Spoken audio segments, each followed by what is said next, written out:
প্রিয় দর্শক, আবার একটা খুবই গুরুত্বপূর্ণ ডিফেন্স আপডেট নিয়ে চলে এলাম আপনাদের কাছে এই গ্লোবাল নলেজ বাংলা ইউটিউব চ্যানেলে। ভারত কি এবার নিজের মাটিতে রাফাল যুদ্ধবিমান তৈরি করতে যাচ্ছে? রিলায়েন্সকে সরিয়ে নতুন প্রাইভেট পার্টনার খুঁজছে ভারত সরকার। আর এর সঙ্গে জড়িয়ে আছে ৯৬টি নতুন রাফাল তৈরির সম্ভাবনা। এই সিদ্ধান্ত শুধু একটি কোম্পানি বদল নয়, এটি ভারতের ডিফেন্স ইন্ডাস্ট্রিতে বড় ভূ রাজনৈতিক পরিবর্তনের ইঙ্গিত। আজকের ভিডিওতে আমরা জানব কেন ডিআরএএল পুনর্গঠন করা হচ্ছে, রিলায়েন্স বাদ পড়ছে কেন এই রাফাল নির্মাণের চুক্তি থেকে, নতুন পার্টনার কারা হতে পারে, ভারতে কি সত্যিই রাফাল তৈরি হবে এবং এর ভূ রাজনৈতিক প্রভাব বা কী হতে পারে। চলুন শুরু করা যাক। আর স্ক্রিনে দেখুন এ বিষয়ে সংবাদ মাধ্যমে ডিফেন্স নিউজ আর্টিকেল প্রকাশিত হয়েছে। এইবার আসা যাক ডিআরএএল কি এবং কেন গুরুত্বপূর্ণ। ডিআরএএল মানে ডেজল্ট রিলায়েন্স অ্যারোস্পেস লিমিটেড। এটি ছিল ফ্রান্সের ডেজল্ট অ্যাভিয়েশন এবং ভারতের রিলায়েন্সের যৌথ উদ্যোগ। এই প্রকল্পের উদ্দেশ্য ছিল ভারতে রাফাল কম্পোনেন্ট তৈরি, অ্যারোস্ট্রাকচার ম্যানুফ্যাকচারিং ইউনিট, ভবিষ্যতে বড় উৎপাদন। কিন্তু বাস্তবে ডিআরএএল বড় স্কেলে রাফাল উৎপাদনে এগোতে পারেনি। এখন ভারত সরকার চায় এই জেভিকে নতুন করে সাজাতে এবং বড় ম্যানুফ্যাকচারিং হাব বানাতে ভারতের মধ্যে। রিলায়েন্স কেন বাদ পড়ছে জানেন? তারও কিছু কারণ আছে।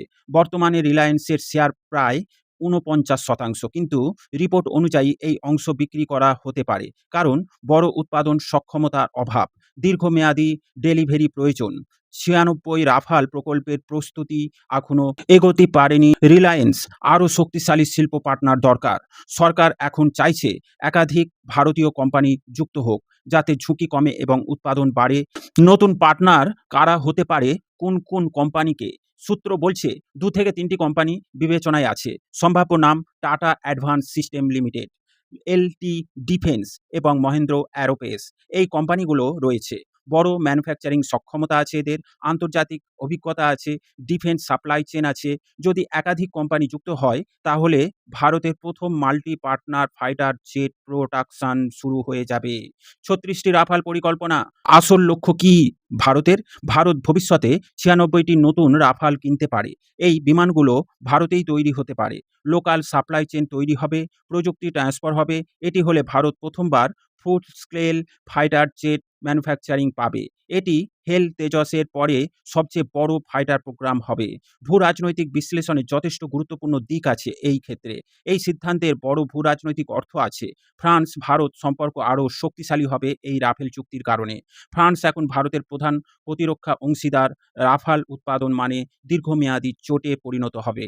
আমেরিকা ও রাশিয়ার ভারসাম্য: ভারত S-400 নিয়েছে রাশিয়া থেকে, আবার রাফাল নিচ্ছে ফ্রান্স থেকে। এটি মাল্টি অ্যালাইনমেন্ট কৌশল।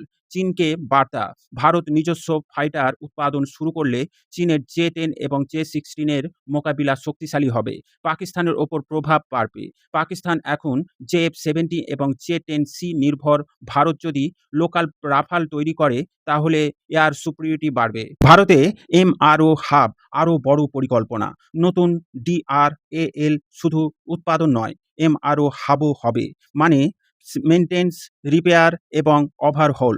এটি শুধু ভারত নয়, এশিয়া অঞ্চলের রাফাল সার্ভিস সেন্টার হতে পারে। ডিআরএএল পুনর্গঠন মানে ভারতের ডিফেন্স ইন্ডাস্ট্রিতে বড় পরিবর্তন। রিলায়েন্স বাদ, নতুন পার্টনার, ভারতের রাফাল উৎপাদন এবং ৩৬টি জেট পরিকল্পনা, সব মিলিয়ে ভারত ধীরে ধীরে ফাইটার জেট ম্যানুফ্যাকচারিং পাওয়ার হয়ে উঠছে। আগামী দিনে মেড ইন ইন্ডিয়া রাফেল বাস্তব হতে পারে। প্রিয় দর্শক, এ বিষয়ে আপনার মতামত অবশ্যই কমেন্টের মাধ্যমে জানাবেন। ভিডিও ভালো লাগলে লাইক ও শেয়ার করবেন। ডিফেন্স, ফরেন পলিসি ও জিও পলিটিক্স রিলেটেড খবর পেতে এই গ্লোবাল নলেজ বাংলা চ্যানেলটিকে সাবস্ক্রাইব করে আমাদের সাথে জুড়ে থাকুন। সকলকে জানাই আন্তরিক ধন্যবাদ।